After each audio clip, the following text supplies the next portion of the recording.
Hello, welcome to the part 3 of the TVR turbo manifold build, and this is where I got to. So we got the Y piece installed and we're about to try and fabricate the parts to join these parts there, and I've got my idea of a cardboard tube which I'm hoping I can use as a template to get a more accurate cut on this. It's the 3-inch diameter, so it's almost exactly the same diameter as that, so we'll see how we get on, see if that works. See you soon.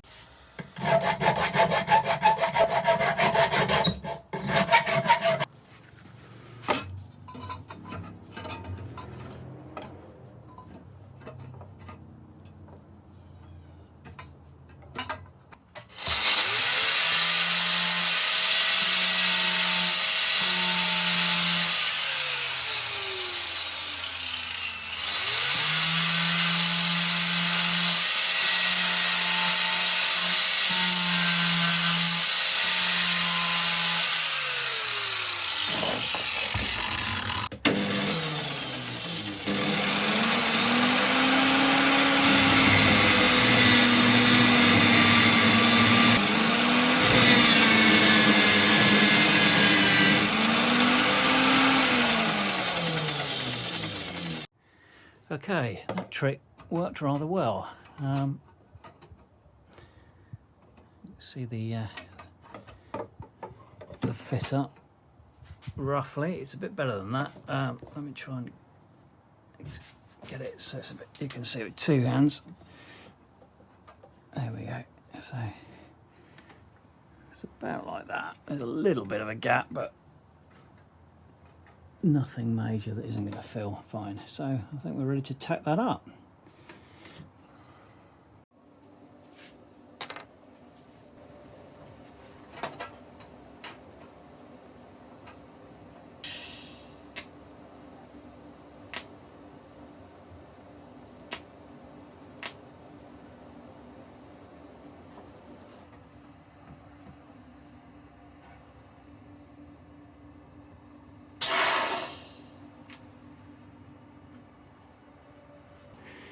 Okay, slight change of plan. I've just tacked that first section and it's not, looks great that side, but it's opened up a gap this side. So I think what I'll do is I'll get this side fabricated and see how we lie there.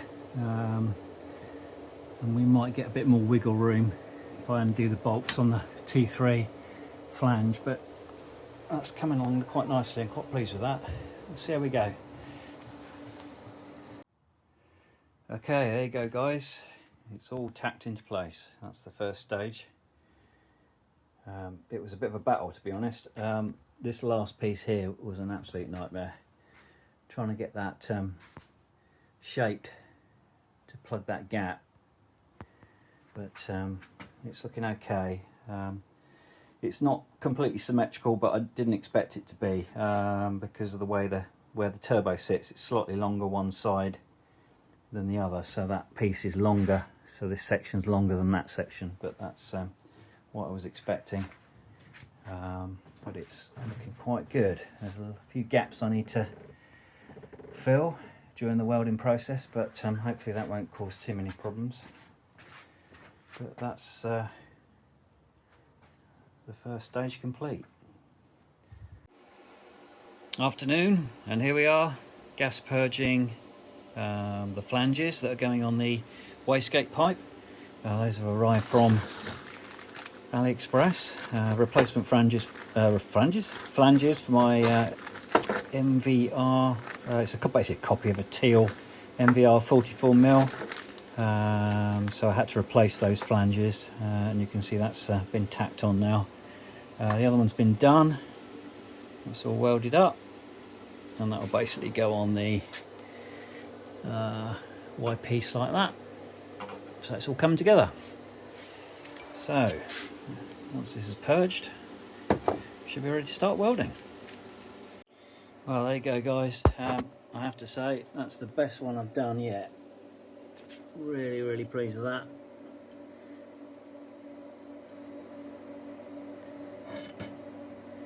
I think this just goes to show what a difference it makes when you've got a really good fit up. There was no gap on that flange where the pipe meets, and it just makes it so much easier. You barely need any filler.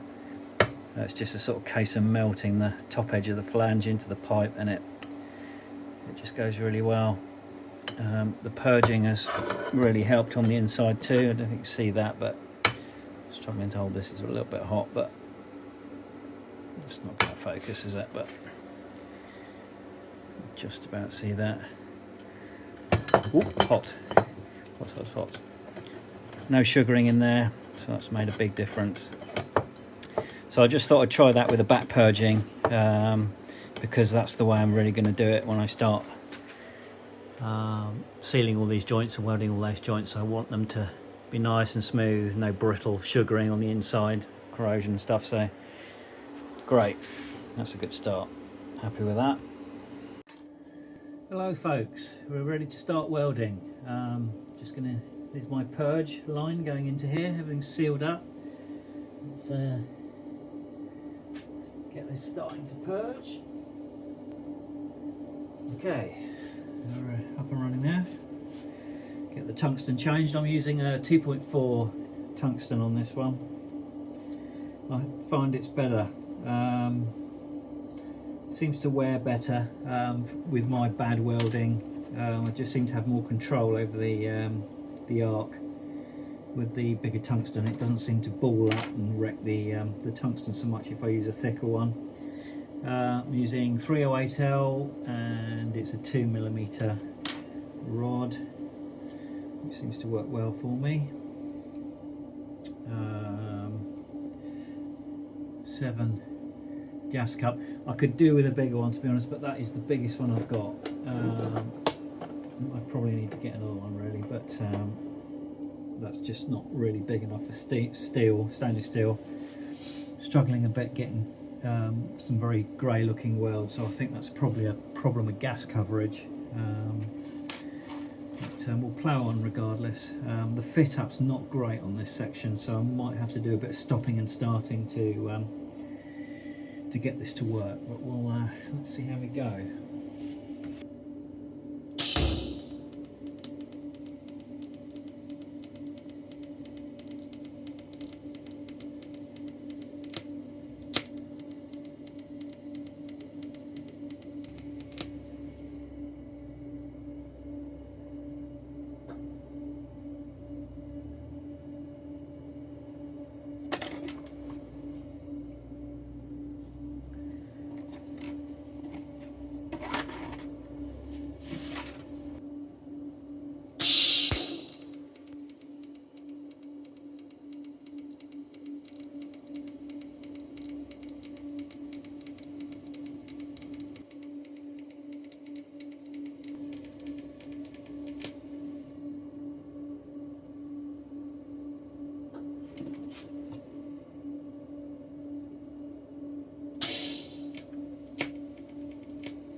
Could have been worse, to be honest.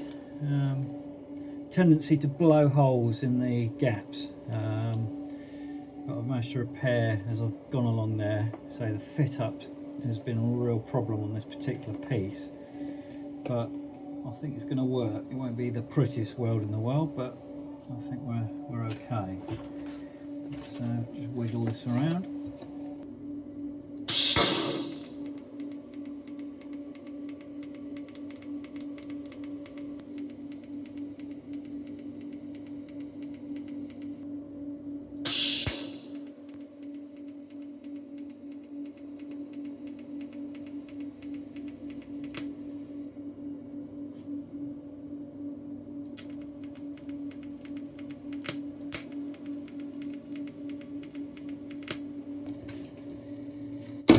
Okay, there we go. Again, very grey looking welds, but so gas coverage I think is not great. Probably need to get a better gas lens or something, but I'm happy with that. It's strong, Looks penetrated through, so heat zone looks good. Just not very pretty well, but there you go. Let's wrap round and do some more.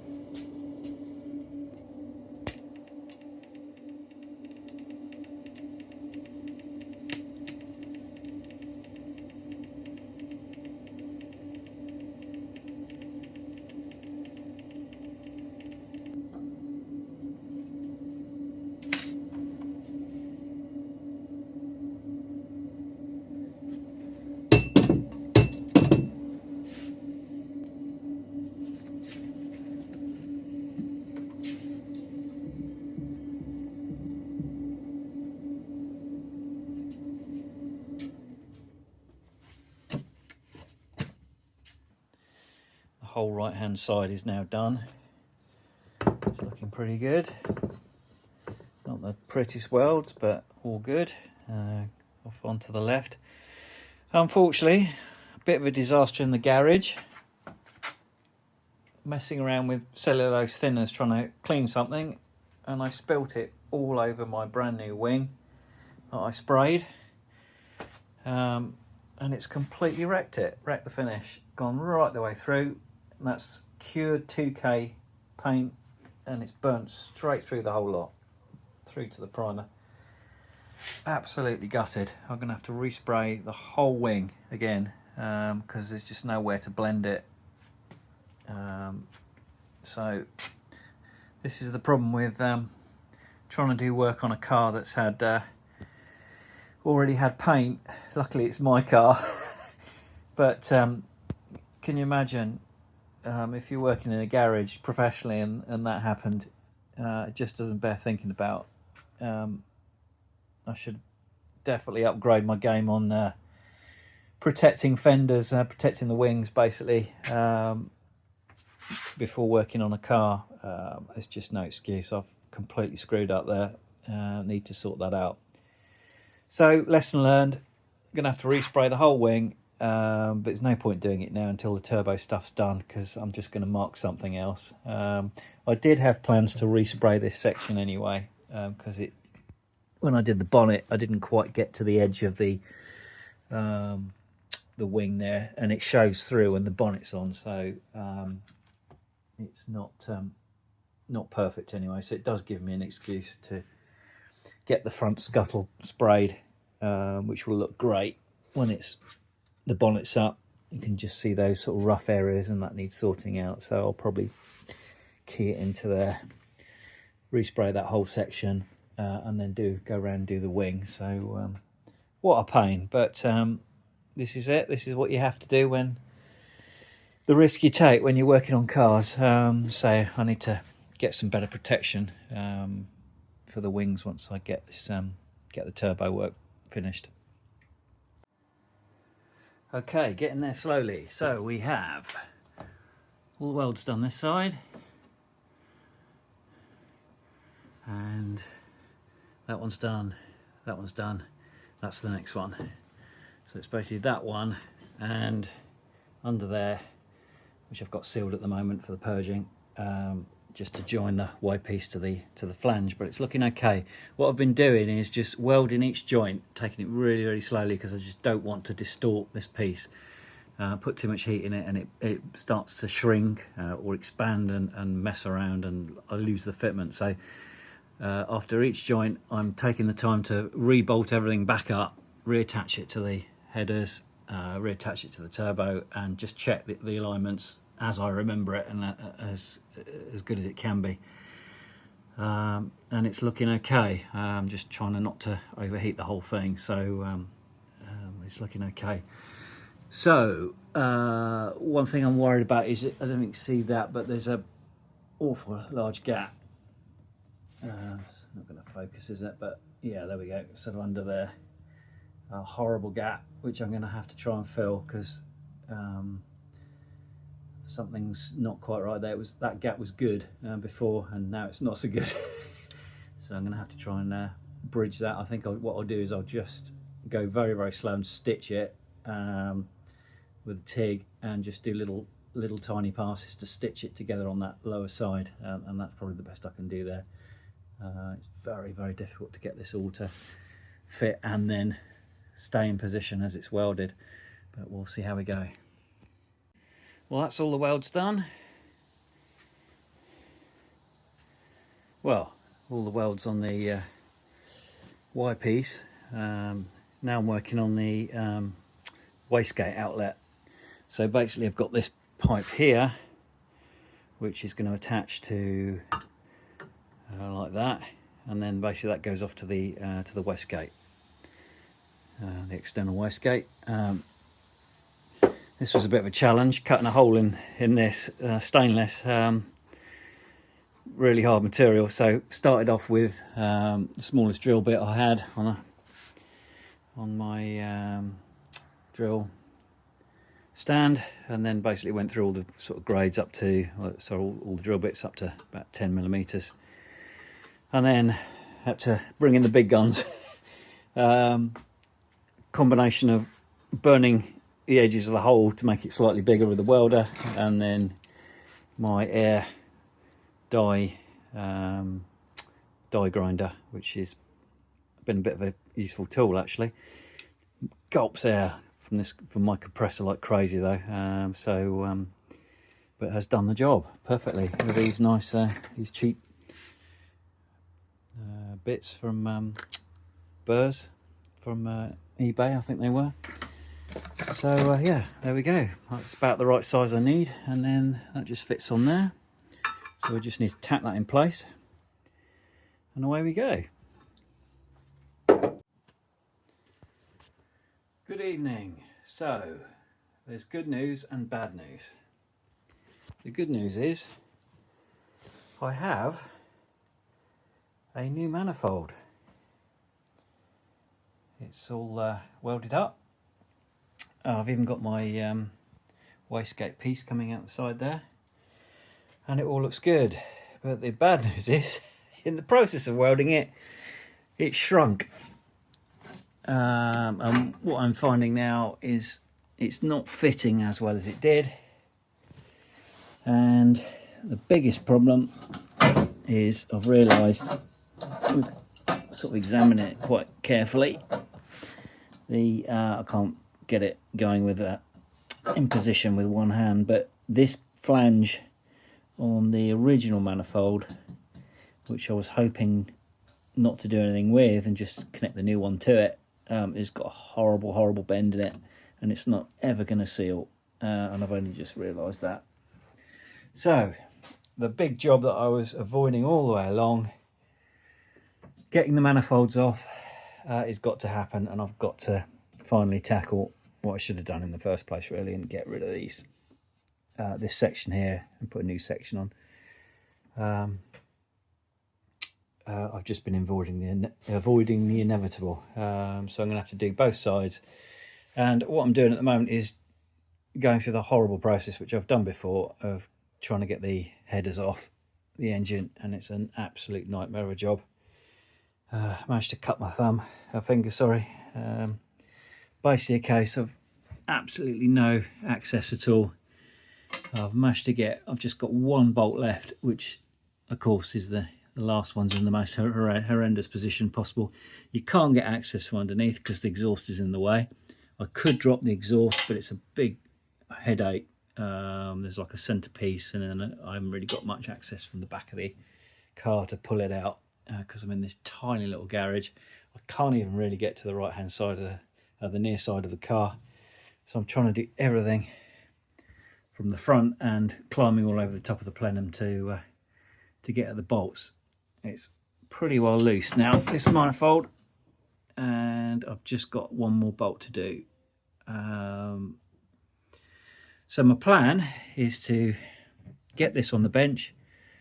I've got a nice new V-band connector, and I'm going to chop this piece out, put a new elbow in, and weld a new the other side of this one that I made and I've got on the bench ready to go. So that should seal that, and then obviously I'm going to have to do the same that side as well. But so I was trying to avoid it all the way along, and it was just come back to haunt me, as these things always do.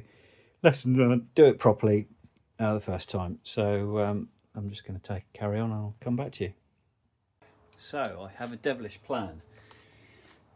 Here's my header, I've taken it off.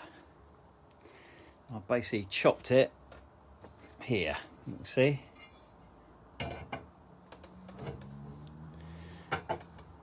So that's the collector, and then the header's going back to the engine, and then I've chopped it just about there, and you can see just how bad and gnarled up that V-band, original V-band is, that, and all my attempts to repair it. So it was a good job really, because it's a lot worse than I thought. So absolutely warped to hell, basically because of my attempts to repair it and put way too much heat in it. So we've junked that, and what I've done is I've made this.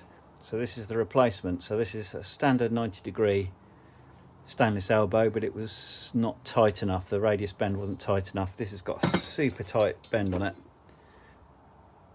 so I had to chop it in the middle, chop a bit out, and then got a brand new V-band, and that's now exactly the same. I'll show you. Let's put it on there, might help. That sits at the same, pretty well the same height. Get it level on the desk, there we go. You can see there, so that's the replacement. So, theory being now, what I've got to do is weld that into there. And now I've got a nice brand new V-band, which will then fit onto my new other side manifold for the turbo there. That's the plan. We'll see how we get on. Toodle pip.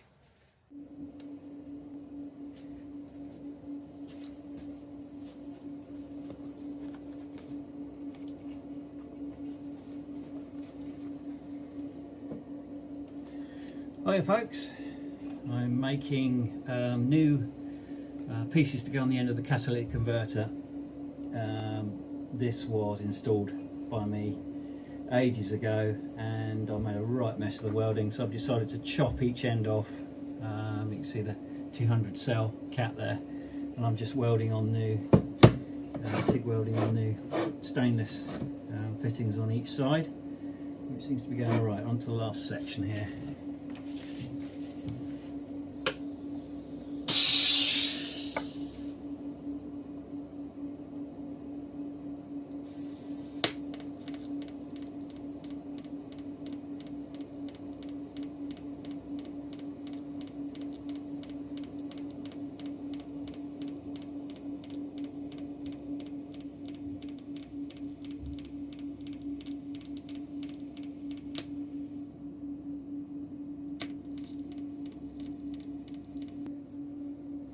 So this is, I'm using 309 for this because I've got dissimilar metals. I think this is looking like mild steel casing on this cat, and then this section I've got, of course, is stainless 304, so I'm filling using 309 filler rod.